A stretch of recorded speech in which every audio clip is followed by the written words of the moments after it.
नमस्कार, मैं हूं प्रियंका संभव। आप देख रहे हैं मनी 9 बजट और दिग्गज। ये है खास सीरीज जिसमें हम एक मेहमान से एक्सक्लूसिव बातचीत करते हैं बजट पर। वैसे बजट के ठीक पहले कई सारे इकोनॉमी से जुड़े आंकड़े जो हैं वो दुविधा में डाल रहे हैं। वर्ल्ड बैंक को अभी भी भरोसा है कि भारत फास्टेस्ट ग्रोइंग इकोनॉमी है और ग्रोथ 6.7% की दर से बढ़ेगी। लेकिन इकोनॉमी का जो फर्स्ट एडवांस एस्टिमेट आया है वो 2024-25 में जीडीपी ग्रोथ को 6.4% पर रहने का अनुमान जता रही है, जो पहले 7% पर थी। इसी तरह आरबीआई ने भी अपने ग्रोथ एस्टिमेट को कम कर दिया है, 6.6% पर ले आई है। और इसी के बीच में यूबीएस की रिपोर्ट आती है जो स्ट्रक्चरल स्लोडाउन के संकेत दे रही है। तो हुआ यह है कि कोविड के बाद पहली बार देश की ग्रोथ गड़बड़ा रही है और ऐसा लग रहा है कि सरकार इस पर वक्त रहते शायद कदम नहीं उठा पाई है। और अब आ गया है बजट और सरकार की मुश्किल ये है कि मिडिल क्लास पर टैक्स का बोझ कैसे कम करें, नौकरियां कैसे बढ़ाएं और गिरती खपत को कैसे ट्रैक पर लेकर आए। तो बजट वो मौका देगा कि इन चुनौतियों को सरकार हेड ऑन ले, ये हम सभी देखना चाहेंगे। तो सभी की नजर रहेगी कि वित्त मंत्री इस इंपॉर्टेंट क्रॉस रोड में क्या करती हैं, इन्हें कैसे टैकल करती है। और इस पर हम और आप क्या बात करेंगे, इस पर हम एक एक्सपर्ट से समझने वाले हैं। और मेरे साथ जुड़ रहे हैं former finance secretary Ashok Lavasa ji. Ashok Lavasa ji करीब 4 दशक तक देश की अलग अलग एजेंसियों में बड़े पदों पर रहे हैं। फाइनेंस सेक्रेटरी के अलावा sir secretary environment and climate change और सेक्रेटरी सिविल एविएशन रहे हैं। साथ ही में एशियन डेवलपमेंट बैंक के वाइस प्रेसिडेंट भी रहे। Thank you so much mister Lavasa, आपने वक्त निकाला मनी 9 के लिए। सर, थर्ड क्वार्टर में ग्रोथ घटकर 5.4% पर आ गई है। आरबीआई ने इस साल के लिए ग्रोथ का अनुमान कहा, पहले 7.2% का था, अब 6.6% आ गई है। पूरी देश की फिक्र है ग्रोथ और कंजम्पशन को लेकर। 6 महीने पहले ही सरकार बजट लाई थी। आपको क्या लगता है कि सरकार तब हालात को भांपने में चूक गई क्या, और अब इस बजट में उसके लिए बहुत ही बड़ा मैमॉथ टास्क कब आ गया है? नमस्कार आपको और आपके सभी दर्शकों को। सबसे पहले तो यह है कि आपकी बात बिल्कुल सही है कि सेकेंड क्वार्टर में ग्रोथ की दर जो अनुमान था उससे कम रही है और उसके कुछ कारण भी रहे हैं। ख़ास तौर से जो विशेषज्ञ हैं उन्होंने बताया है कि इलेक्शंस की वजह से इंफ्रास्ट्रक्चर स्पेंडिंग में कुछ कमी आई। फिर कोई हमारे श्राद्ध का सीज़न था तो उसमें कंजम्पशन में थोड़ी कमी आई। इस तरह से कई कारण हैं, लेकिन ये ज़रूर है कि कोई भी कारण हो लेकिन इससे लोगों को थोड़ी निराशा ज़रूर हुई है।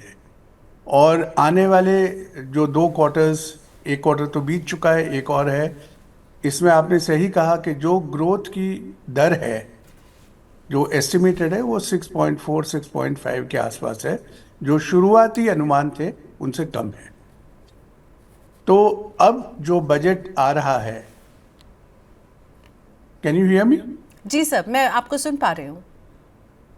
जी, अब जो बजट आ रहा है जाहिर है कि इसमें बहुत सारी चुनौतियां हैं और अवसर है सरकार के पास कि भविष्य में 2025 का जो अब 26 का साल है इसमें इस स्थिति से कैसे और बाहर उभरा जाए।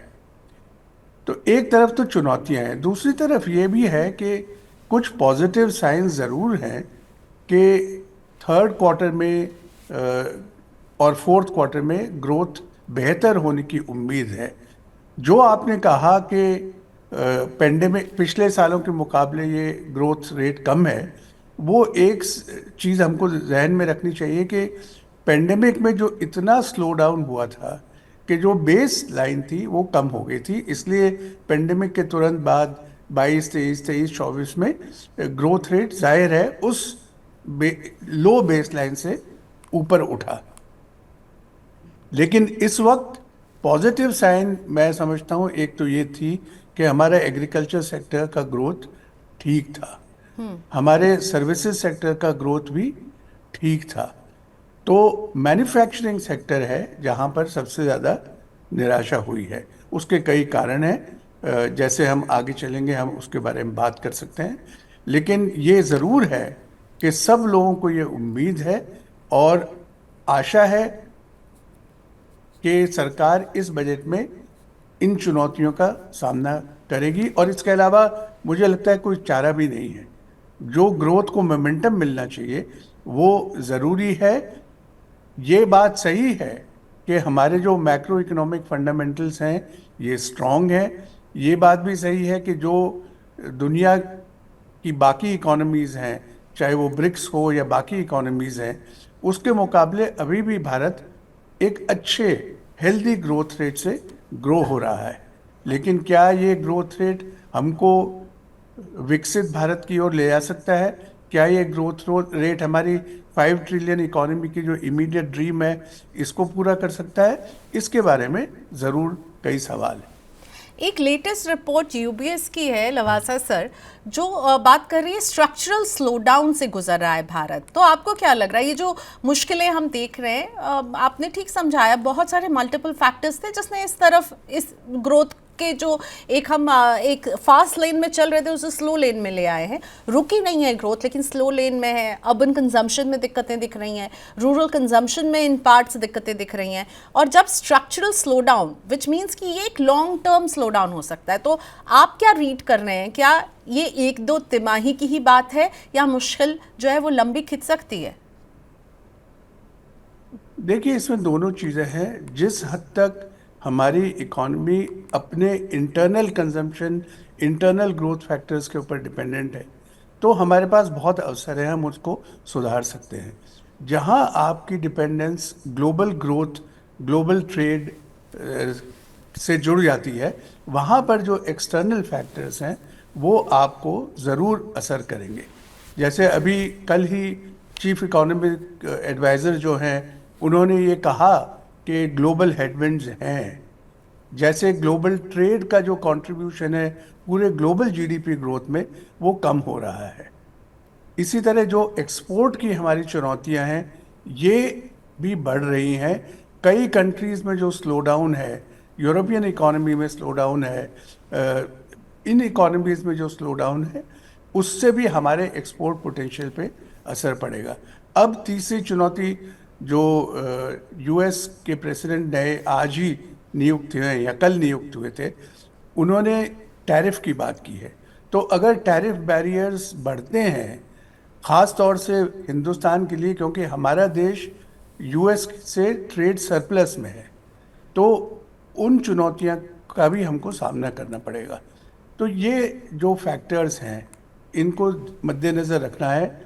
दूसरी बात आपने कही कि जो इंटरनल जो स्ट्रक्चरल प्रॉब्लम्स हैं, तो देखिए, जो फर्स्ट जनरेशन रिफॉर्म्स 1991 के बाद शुरू हुए थे, अब जाहिर है कि पिछले कुछ सालों से ये ज़रूरत महसूस की गई है कि अब इनको सेकेंड जनरेशन या कई लोग थर्ड जनरेशन रिफॉर्म्स भी इसको कहते हैं, तो उसकी ओर हमको बढ़ना है।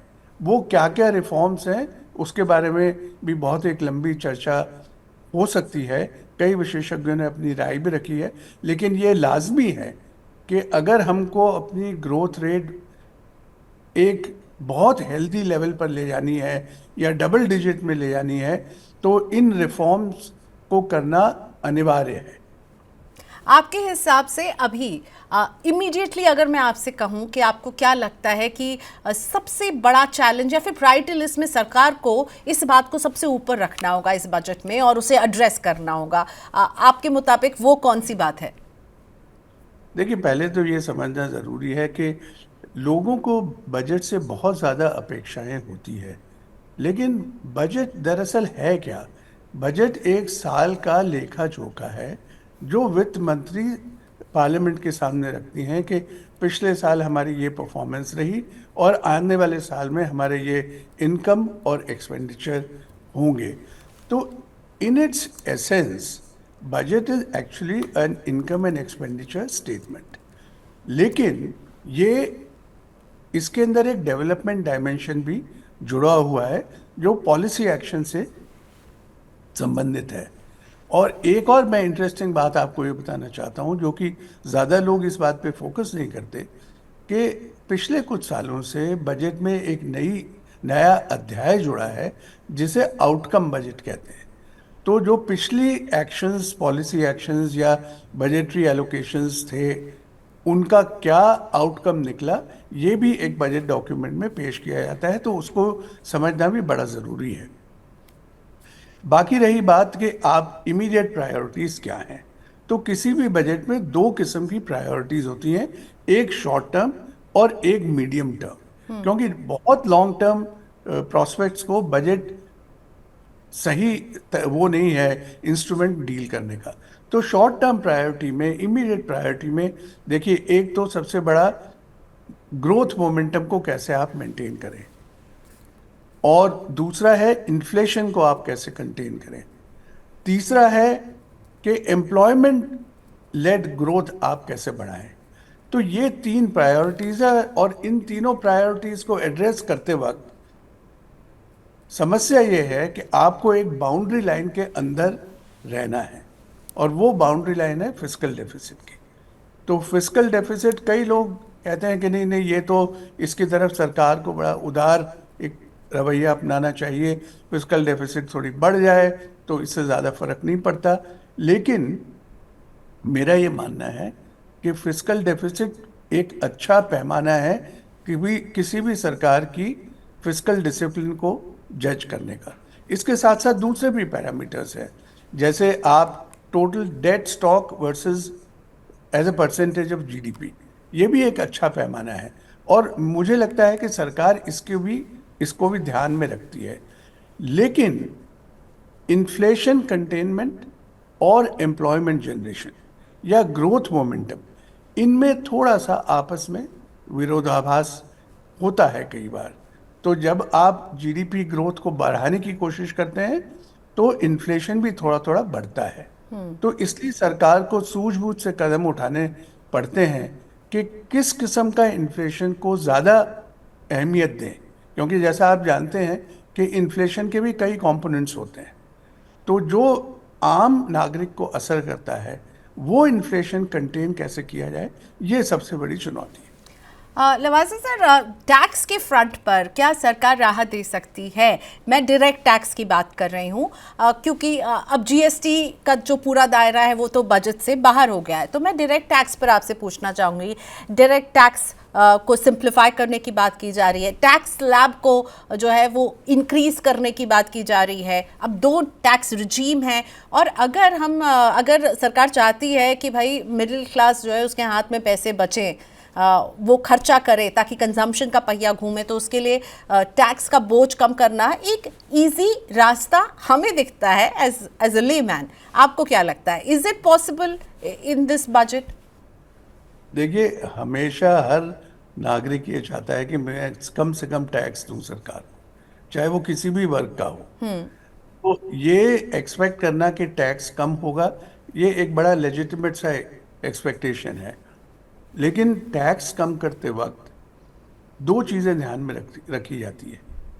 एक तो ये कि क्या आपके टैक्स प्रोसीजर्स सिंप्लीफाई हो सकते हैं। तो उसमें मुझे लगता है कि जब न्यू टैक्स रिजीम वित्त मंत्री जी ने अनाउंस की थी आज से कुछ साल पहले, तो उसमें काफ़ी सिंप्लीफिकेशन हो चुका है as far as income tax is concern.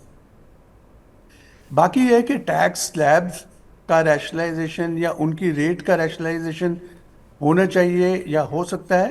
तो मेरी ये समझ है कि इस वक्त सरकार की फाइनेंशियल स्थिति ऐसी नहीं है कि बहुत ज़्यादा रियायत मिलने की उम्मीद रखनी चाहिए, क्योंकि सरकार को कैपिटल एक्सपेंडिचर के ऊपर भी बहुत जोर देना है।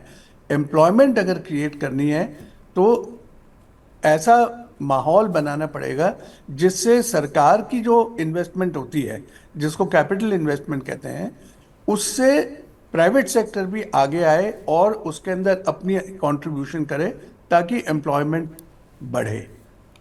बाकी as far as demand, increase in demand is concern, या कंजम्पशन को कैसे बढ़ावा दिया जाए, आपकी बात बिल्कुल ठीक है कि अगर लोगों के हाथ में पैसा होगा तो वो ज़्यादा खर्च करेंगे।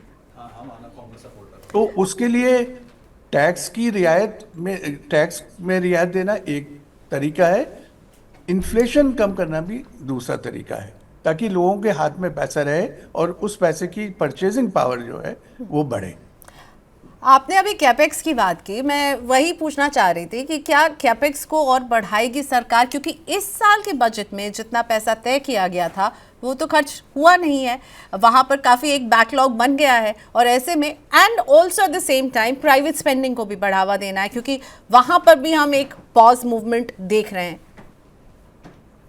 बिल्कुल सही बात है आपकी कि देखिए होता क्या है, मैंने भी व्यवस्था में बहुत 4 दशक गुजारे हैं।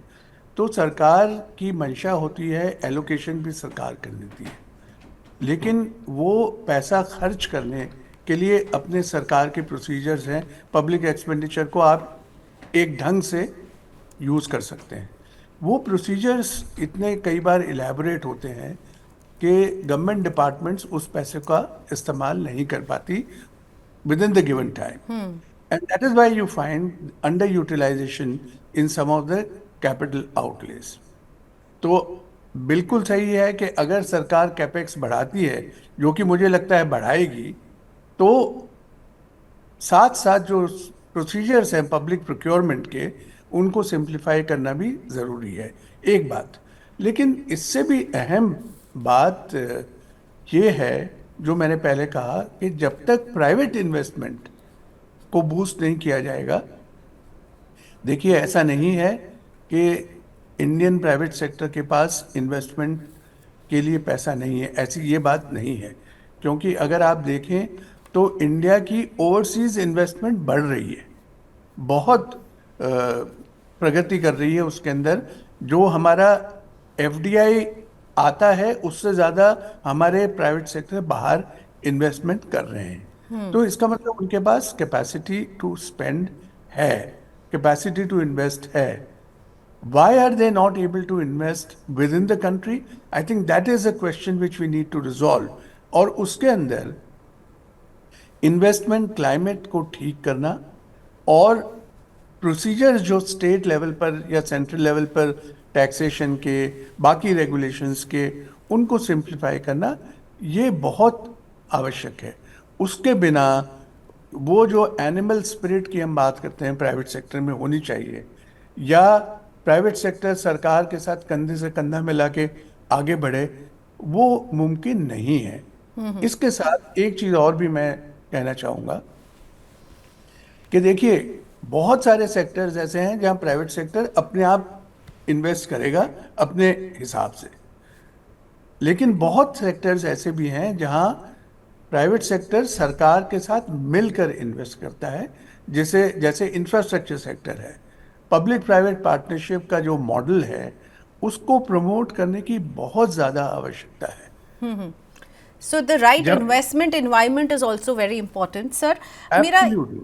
एक सवाल ये है कि हमने बहुत सारी बातें की, बहुत सारी मल्टीपल फैक्टर है। मैं अपनी इस कॉन्वर्सेशन को रैप अप करना चाहूंगी आपके साथ, लेकिन अंत में आपसे ये पूछना चाहूंगी कि बजट में आपको क्या लग रहा है गिवन द प्रेजेंट सिचुएशन? आपने क्योंकि बजट को खुद जो है तैयार करते हुए देखा, सरकार क्या कर सकती है, मतलब जो उनके हाथ में है इस बार, given the growth, Trump, fiscal deficit को भी काबू में रखना है और कंजम्पशन को बढ़ावा देना है। आपको क्या लगता है? देखिए, एक तो मुझे लगता है कि जहाँ तक फिस्कल डेफिसिट का मामला है, इस सरकार का ट्रैक रिकॉर्ड है कि ये फिस्कल डेफिसिट से ज़्यादा छेड़छाड़ नहीं करती है। पिछले जितने भी आप बजट देख लीजिए, कभी भी सरकार ने बहुत लिबरल एटीट्यूड फिस्कल डेफिसिट की तरफ नहीं अपनाया है। I expect that it will continue. Secondly, जो कमिटेड लाइबिलिटीज़ हैं गवर्नमेंट की और जो फ्लैगशिप्स प्रोग्राम्स हैं गवर्नमेंट के, वो सब कंटिन्यू होंगे, उनके अंदर एलोकेशंस में इजाफा होगा। क्योंकि एक चीज़ तो है कि हमारे यहाँ पॉलिटिकल स्टेबिलिटी है, और इस वजह से जो पॉलिसी एंड प्रोग्राम्स पिछले 10 साल से चल रहे हैं, वो और स्ट्रेंथन हो रहे हैं। तो ऐसा नहीं है कि कोई बहुत डिसप्टिव पॉलिसी चेंज आएगा। हाँ, कैपिटल एक्सपेंडिचर बढ़ाने के लिए क्या नए तरीके हैं, इसके बारे में मैं उम्मीद करता हूँ कि सरकार ज़रूर कुछ करेगी। ओके, सो कैपिटल एक्सपेंडिचर जो है वो दैट इज़ समथिंग जो आप जिस पर नज़रें रखेंगे। शुक्रिया सर, आपने वक्त निकाला हमारे लिए बजट के ठीक पहले, और बजट के अनाउंसमेंट्स के बाद भी मैं उम्मीद करती हूँ आप हमारे साथ होंगे इस प्लेटफॉर्म पर। हम जी सर, प्लीज ऐड। एक चीज़ और कहना चाहूँगा, बहुत ज़रूरी इसलिए है कि जो क्लाइमेट चेंज और एनवायरनमेंट के कंसर्न्स हैं, यस, खास तौर से इस माहौल में जब यूएस प्रेसिडेंट ने विड्रॉ कर लिया है पेरिस एग्रीमेंट से, तो ये समझना बहुत ज़रूरी है कि हमको एनवायरनमेंट प्रोटेक्शन और क्लाइमेट चेंज का एक्शन लेना है और अपने रिसोर्सेज से लेना है। बिल्कुल। अपने रिसोर्सेज का मतलब ये है कि आप प्राइवेट सेक्टर को मोबिलाइज करिए ताकि वो ऐसे सेक्टर्स में इन्वेस्ट करे जहां क्लाइमेट एक्शन हिंदुस्तान दिखा सके। बहुत अच्छा ट्रैक रिकॉर्ड है इंडिया का अब तक, और मैं ये समझता हूँ कि इसके ऊपर तवज्जो बहुत ज़रूरी है। बहुत ज़रूरी है क्योंकि I think it's high time, और हमें बिल्कुल भी स्वे अवे नहीं होना चाहिए ट्रम्प जो कर रहे हैं उससे। हमें खुद क्लाइमेट चेंज एक बहुत बड़ी चिंता है जिसको एड्रेस करना, और मुझे लगता है आपने जाते जाते बहुत इंपॉर्टेंट पॉइंट कहा है। ग्रोथ की चिंता और इन्फ्लेशन और इन सब के बीच में क्लाइमेट चेंज भी समथिंग है जिस पर हम लोग चाहेंगे कि सरकार कुछ वहाँ पर अनाउंसमेंट करे ताकि हमें ये विश्वास मिले कि क्लाइमेट को लेकर के भारत की नीतियाँ जो हैं वो किस दिशा में हैं। Thank you so much Lavasa sir, फिर मुलाकात होती है बजट के बाद सर। नमस्ते। थैंक यू, नमस्कार। तो शुक्रिया हमारी इस बातचीत में जुड़ने के लिए। आपने कमेंट्स हमें ज़रूर लिखकर बताइएगा। तो बजट को आसान भाषा में समझना है तो जुड़े रहिएगा मनी 9 के साथ। अभी के लिए इतना ही, नमस्कार।